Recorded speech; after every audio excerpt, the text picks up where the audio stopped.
আসসালামু আলাইকুম মতুর ভাই, ভালো আছেন? ওয়ালাইকুম সালাম ভাই, ভালো আছি ভাই।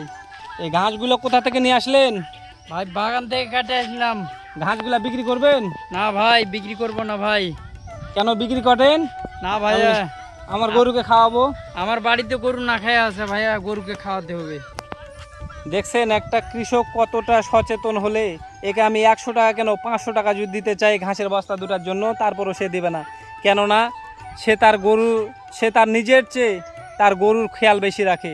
এর শরীরটা দেখছেন, আমাদের কৃষকেরা কত পরিশ্রম করে, আর আমরা কৃষকের দাম দিতে চাই না। বাংলাদেশের হাইরে বাংলাদেশের মানুষ, ভাই কৃষককে দাম দিবেন। কৃষকেরা এই রোদ দেখছেন কতটা রৌদ্রু, এই রৌদ্রুর মাঝে ঘাস কেটে আনে গরুকে খাওয়াচ্ছে, আর সেই গরুটার দুধ আমরা পাচ্ছি, আর সেই কিনা আমরা কৃষককে দাম দিতে চাচ্ছি না।